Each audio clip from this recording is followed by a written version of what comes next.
नमस्कार बंधुरा आमी संगमित्रा आमार এই সহজ রান্না চ্যানেলে আপনাদের সবাইকে স্বাগত। আজ আমি রান্না করছি কুমড়ো পাতার মসুর ডালের পাতুরি।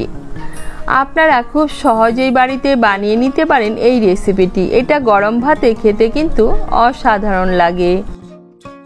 প্রথমে আমি মসুর ডালের পেস্ট বানিয়ে নেব। এখানে আমি হাফ কাপ মসুর ডাল নিয়েছি। ডালটাকে আমি 1 ঘন্টা আগে ভালো করে ধুয়ে ভিজিয়ে রেখেছিলাম। ডালটা এখন নরম হয়ে গিয়েছে। এদিকে আমি নিয়েছি 4-5টা মিষ্টি কুমড়ো পাতা। পাতাগুলোকে আমি ভালো করে ধুয়ে নিয়েছি।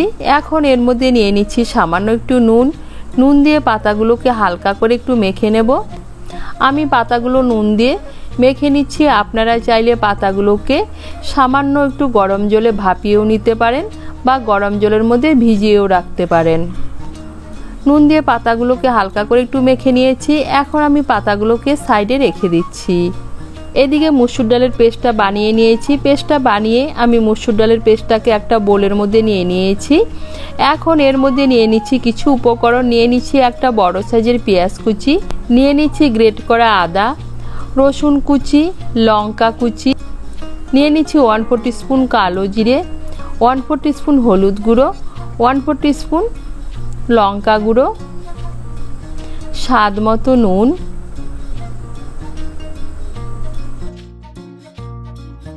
আর নিয়ে নিচ্ছি 1 চামচ কাঁচা সর্ষের তেল।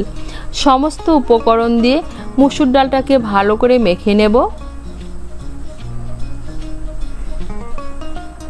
এই দেখুন সমস্ত উপকরণ দিয়ে মসুর ডালের পেস্টটাকে মেখে নিয়েছি। এখন আমি এই পেস্টটা সাইডে রেখে দিচ্ছি।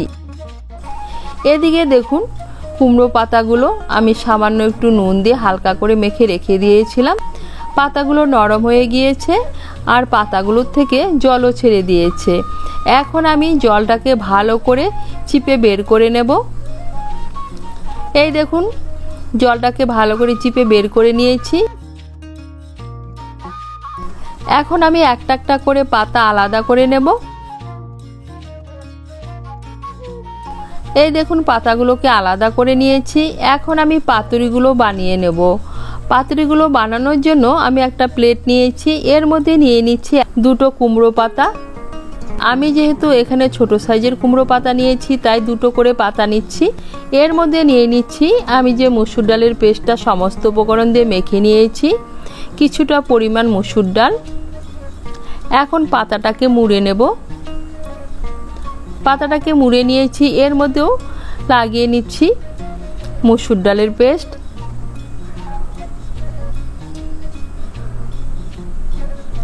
এই পাশ দিয়েও আমি পাতাটাকে মুড়ে নিয়েছি। এর মধ্যেও লাগিয়ে নিচ্ছি মসুর ডালের পেস্ট।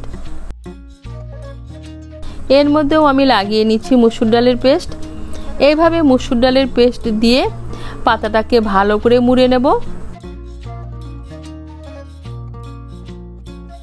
এই দেখুন মসুর ডালের পেস্ট দিয়ে পাতাটাকে ভালো করে মুড়ে নিয়েছি আর তৈরি হয়ে গেল একটা পাতুরি।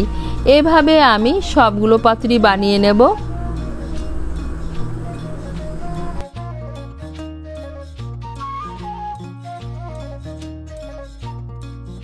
পাতুরিগুলো বানিয়ে নিয়েছি। এখন আমি পাতুরিগুলো ভেজে নেব। তার জন্য কড়াইতে সর্ষের তেল গরম করে নিয়েছি। আমি পাতুরিগুলো সর্ষের তেল দিয়ে ভেজে নিচ্ছি।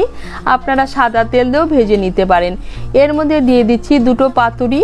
এখন গ্যাসের আঁচটাকে মিডিয়াম করে 2 মিনিটের জন্য ঢেকে দেব। এই দেখুন গ্যাসের আঁচটাকে মিডিয়াম করে 2 মিনিটের জন্য ঢেকে দিয়েছিলাম।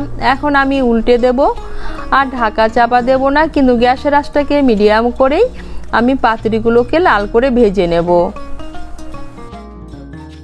এই দেখুন গ্যাসের আঁচটাকে মিডিয়াম করে পাতুরিগুলোকে লাল করে ভেজে নিয়েছি। এখন আমি পাতুরিগুলোকে তুলে নিচ্ছি। এইভাবে আমি বাকি পাতুরিগুলোকে ভেজে নেব। আর তৈরি হয়ে গেল কুমড়ো পাতায় মসুর ডাল পাতুরি। আপনারা খুব সহজেই বাড়িতে বানিয়ে নিতে পারেন এই কুমড়ো পাতায় মসুর ডালের পাতুরি। গরম ভাতে খেতে কিন্তু অসাধারণ লাগে। আপনাদের যদি এই রেসিপিটি ভালো লাগে তাহলে লাইক এবং শেয়ার করবেন। আর রেসিপিটি কেমন হয়েছে কমেন্ট করে জানাবেন। আরও নতুন নতুন রেসিপি পাওয়ার জন্য চ্যানেলটিকে সাবস্ক্রাইব করে পাশে থাকবেন। ধন্যবাদ।